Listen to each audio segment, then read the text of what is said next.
The group of friends meet in a dimly lit bar in Hungary, probably to avoid bombardment or being found out.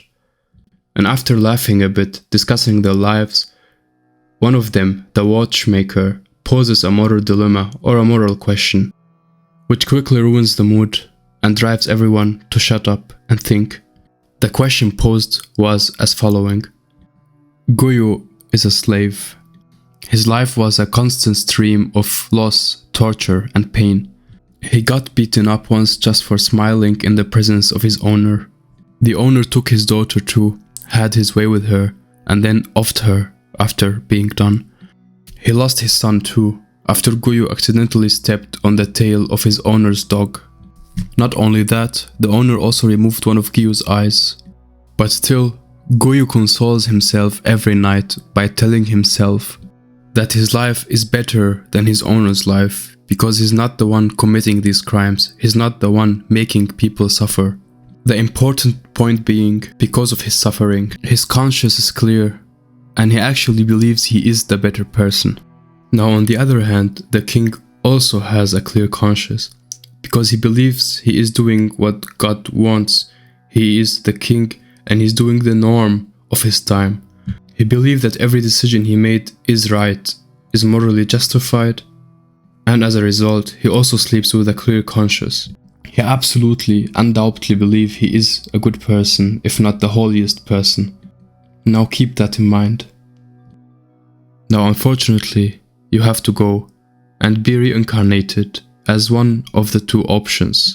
Option 1 being Guyu, option 2 being the king. And again, both of them think they are good people. Both of them sleep with a good, clear conscience. Now the discussion gets heated. One group member says immediately that he takes the king's role. Other group members discuss it and think about it, while the filmmaker, a guy that joined the group later, claims he would take Guyu's role. He doesn't really give reasons to his choice, he doesn't explain why, and the reaction of the group was completely negative. They all laugh at him, bash him, and say that he's a liar, which makes him really angry and disappointed. During the conversation, a squad of fascist troops bust into the place, which escalates the intensity of the already intense situation and conversation happening.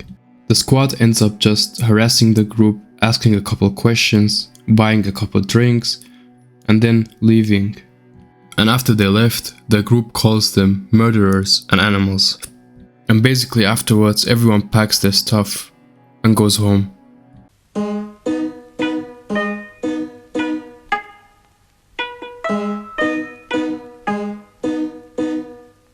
Now in this part of the movie, we follow each of the characters home, and we find out that the watchmaker is actually hiding some Jewish children in his house. He takes care of them, gives them medicine, and hides them from the fascists. And at one level of the night, a guy comes in with a little girl, a little Jewish girl called Annie. The watchmaker says to her he's gonna hide her at her house, give her some chocolate, until her parents come back. But Annie ends up saying that her parents won't come back, and when the watchmaker asks why, she says she saw them being shot by the fascists, she saw them die. And when she grows up, she's gonna be shot as well.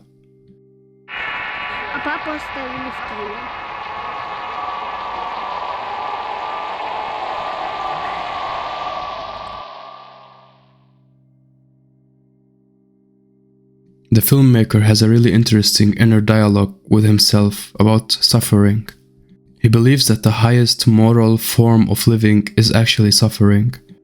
That the more you suffer, the more worthy you are of heaven and eternal peace afterwards as a reward for your suffering. He believes that the only way to do good or to be good is to actually suffer. To him, suffering is always justified. In fact, suffering is the meaning of life. He's still angry about them not believing him, that he actually wants to be reincarnated as a slave. He makes that clear, and he draws some references to Jesus Christ. I think the producer tried to show that subtly in this shot right here.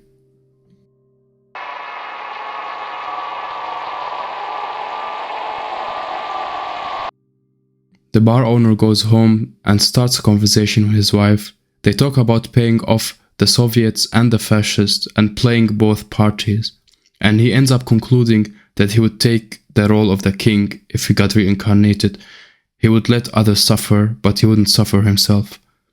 Another guy spends the night sleepless, keeps waking up his wife and talking about the story, and she ends up saying to him she would pick the role of the slave just because she's used to suffering and she doesn't know anything else in life, and she would like to keep living that way.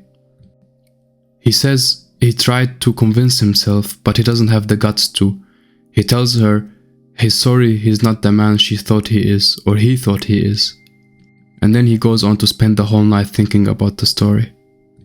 Now out of the whole group, Laszlo has the most interesting night. He goes off to his mistress, where he cheats on his wife, he gets drunk and he starts hallucinating. The absurd surreal art of Bosch makes the whole scene more sinister. He hallucinates some paintings and he hallucinates his wife as the Virgin Mary, who then starts to judge him, where he spent the whole night and how he looks like.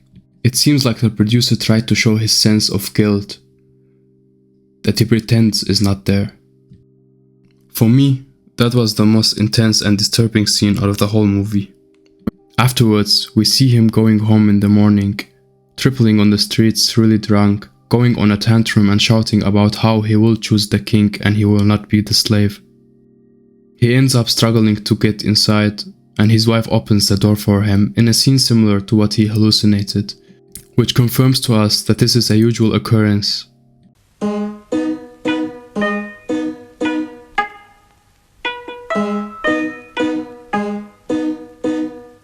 In the next scene, we see the guys gathered up again in the bar, and they start discussing the question once more, as the guy that spent the night sleepless admits that, and admits he didn't reach an answer yet. Laszlo says he didn't think about the question at all, and he says he spent the night with his wife as he always does, and she cooked for him.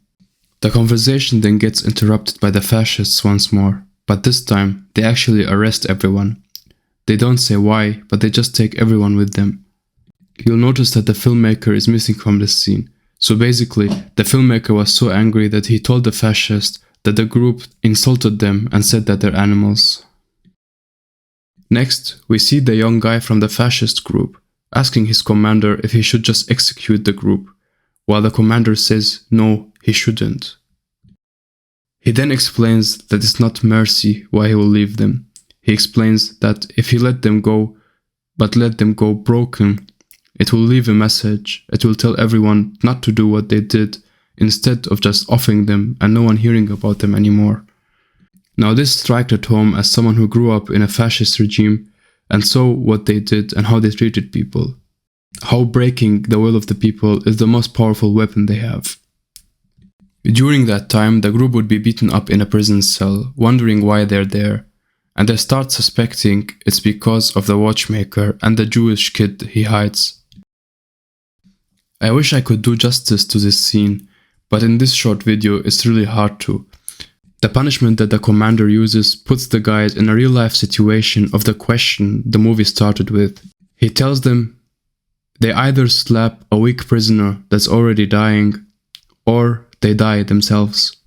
This is basically his way of breaking any moral ground they have, destroying any pride, any drop of heroism they have in their blood. The men seem shattered and confused. It takes them a long time before anyone does anything.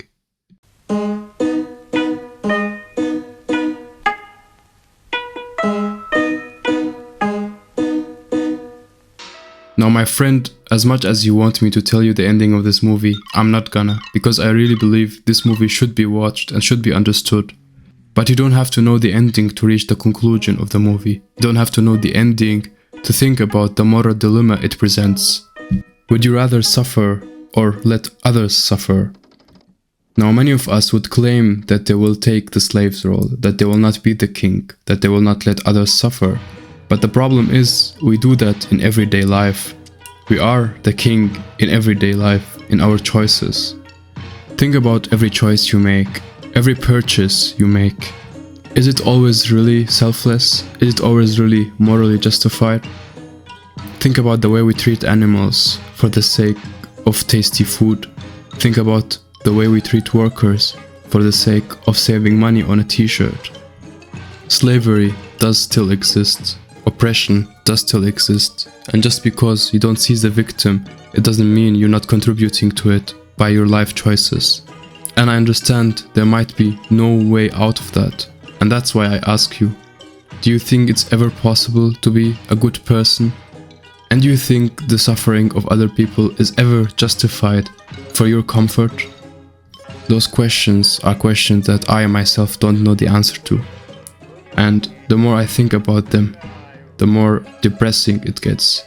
So check this movie out, it's really worth it. And well, have a nice day.